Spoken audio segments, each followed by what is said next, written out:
मूकं करोति वाचालं पङ्गुं लङ्घयते गिरिं यत्कृपात्तमहं वन्दे परमानन्दमाधवम्।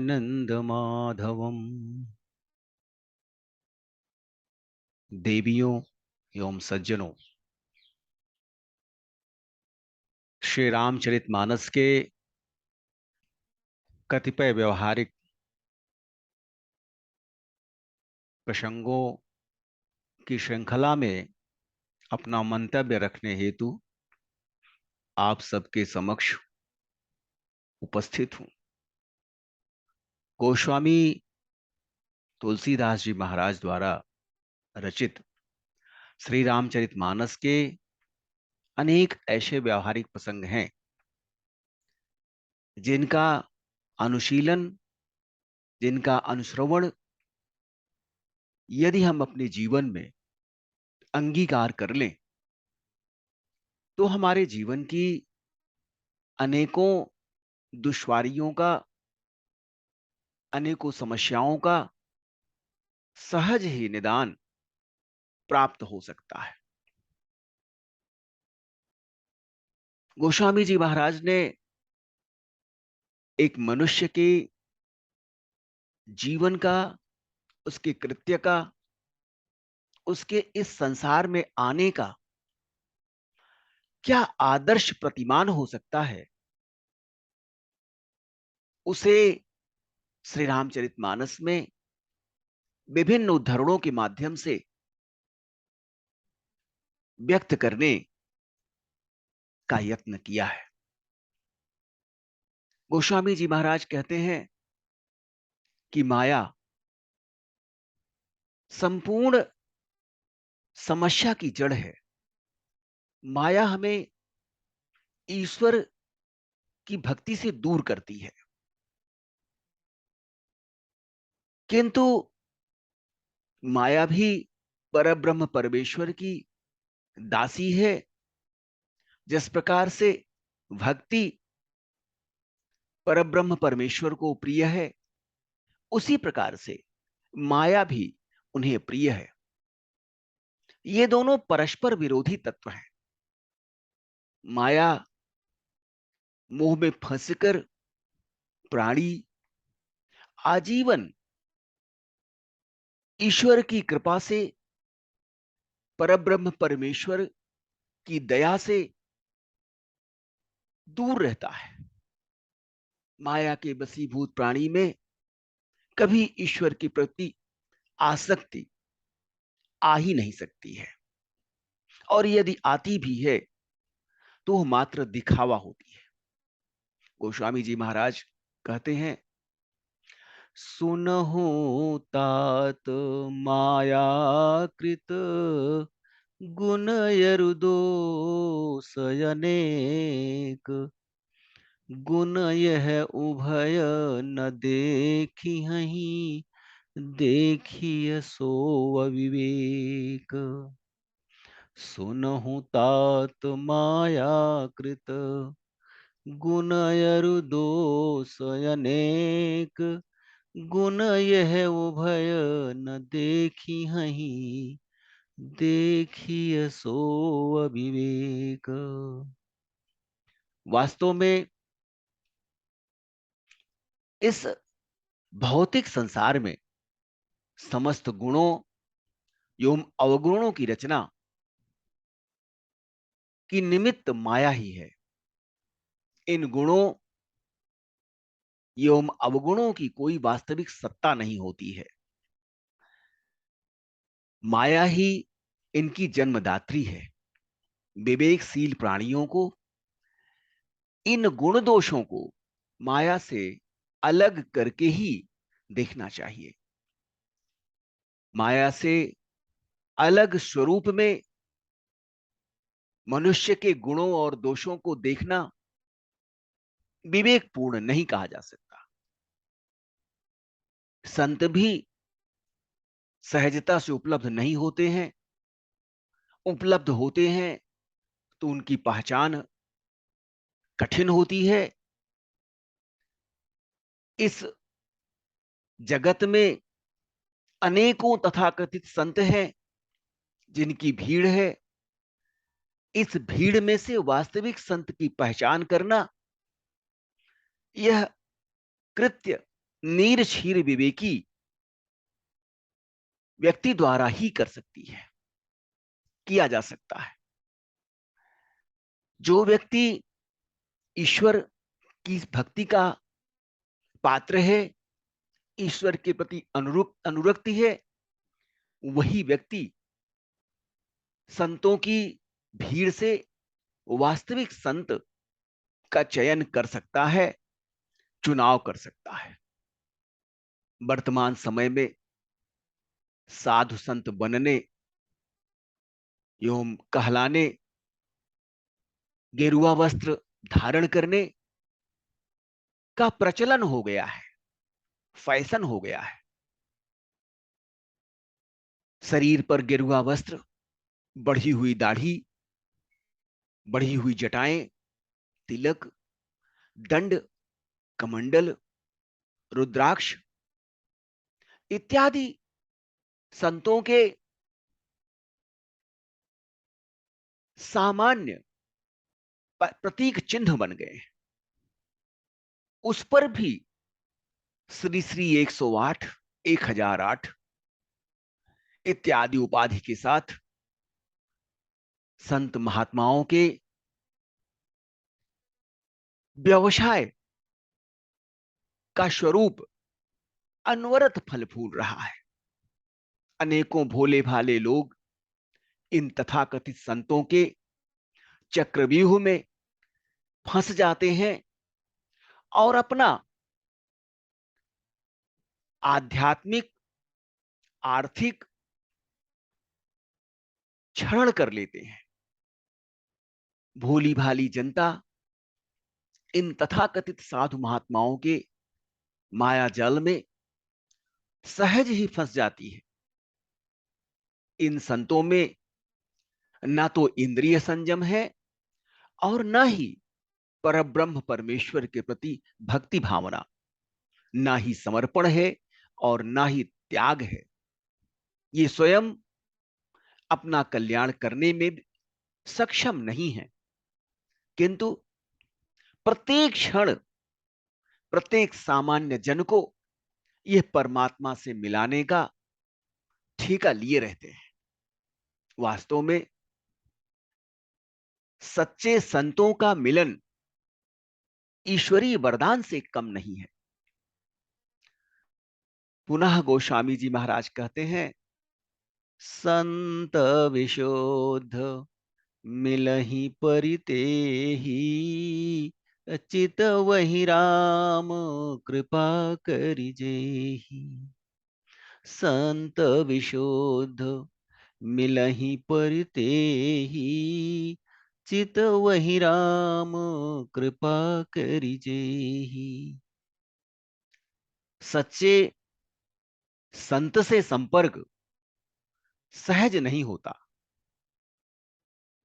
इनका सानिध्य, इनका आशीर्वाद तभी प्राप्त हो सकता है जब प्राणी पर प्रभु श्री राम की विशेष कृपा हो, उस परब्रह्म परमेश्वर की विशेष कृपा हो।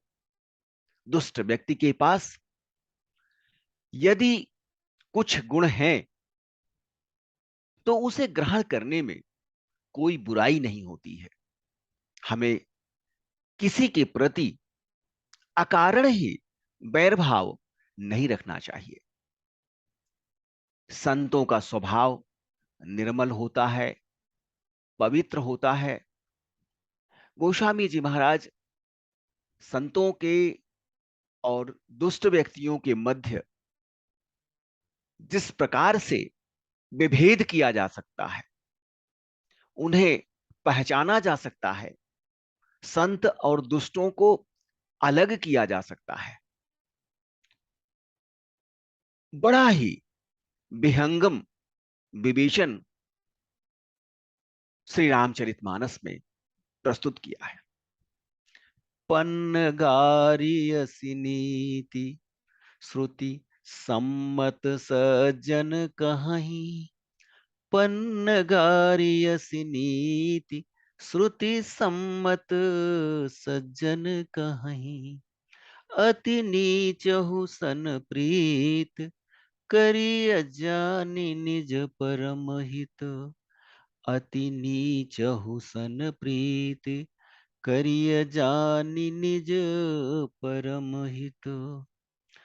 पाट कीट ते होई, तेहि ते पाटंबर रुचित। कृमि पालई सब कोई, परम पावन प्राण सम। वेदों और साधु संतों का ऐसा मानना है कि यदि अपना कल्याण, अपनी भलाई किसी नीच, अपवित्र अथवा दुष्ट व्यक्ति से हो सकती है, तो इनसे भी प्रेम करना चाहिए। अपने कल्याण के लिए, अपने हित के लिए किसी नीच और अपवित्र दुष्ट व्यक्ति का भी मत या सम्मत लेना आवश्यक है, और इनसे कभी भी द्वेष नहीं रखना चाहिए, घृणा नहीं रखना चाहिए, अपितु इनके प्रति भी प्रेम भाव रखना चाहिए। इनके सद्गुणों को आत्मसात करने में किसी भी प्रकार का कोई दोष नहीं होता। अत्यंत पवित्र एवं सुंदर रेशमी वस्त्रों के निर्माण में प्रयोग होने वाला रेशम, जिसका धागा रेशम के कीड़े से ही बनता है,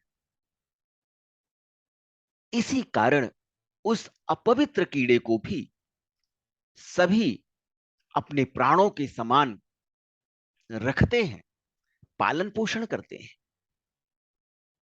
किंतु दुष्ट व्यक्ति सदैव सम्मान व विश्वास के पात्र नहीं होते हैं। दुष्टों पर कभी भी सहज भाव में विश्वास नहीं करना चाहिए, क्योंकि उनमें रहने वाले जन्मजात दुर्गुणों का निवारण असंभव होता है। वह अपनी नीचता, अपनी कुटिलता रूपी विशेष गुणधर्म का कभी परित्याग नहीं कर सकते। उनमें सुधार की संभावना क्षीण होती है। जिस प्रकार से अनेक यत्न करने पर भी बिच्छू के डंक मारने एवं सर्प के डसने की प्रवृत्ति का समन नहीं हो सकता है, उसी प्रकार से दुष्ट व्यक्तियों को, दुर्जनों को, नीच व्यक्तियों को कभी भी सन्मार्ग पर नहीं लाया जा सकता है। जिस प्रकार से भिक्षुओं का, सर्पों का गुणधर्म है विष, उसी प्रकार से दुष्टों का भी गुणधर्म दुष्टता है, नीचता है। वह कभी भी सद्गुणों को अंगीकार नहीं कर सकते हैं। ईश्वर की विशेष कृपा होने पर भी दुष्ट व्यक्ति सदाचारी हो सकता है, सज्जन हो सकता है। ईश्वर के प्रति यदि उसमें अनुरक्ति आ जाए तो वह दुष्ट कर्म से, नीच कर्म से विरत रह सकता है। इस प्रकार के हमारे धार्मिक ग्रंथों में अनेक उदाहरण मिलते हैं, जिनमें दुष्ट व्यक्ति, दुर्जन व कुटिल व्यक्ति, दुराचारी व्यक्ति ईश्वर की विशेष अनुकंपा से सदाचारी, सज्जन और संत हृदय बन जाता है।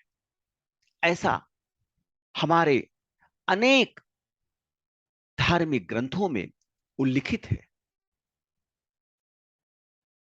सज्जन व्यक्ति और दुष्ट व्यक्ति दोनों इस समाज में एक साथ ही रहते हैं। कभी कभी तो एक घर में ही रहते हैं, एक परिवार में रहते हैं। इनका तिरस्कार, इनसे दूरी बना के रखना शायद असंभव है। हम जिस सामाजिक परिवेश में रह रहे हैं, वहां अनेकों विकृतियां, अनेकों बुराइयां, अनेकों अवगुण विद्यमान हैं।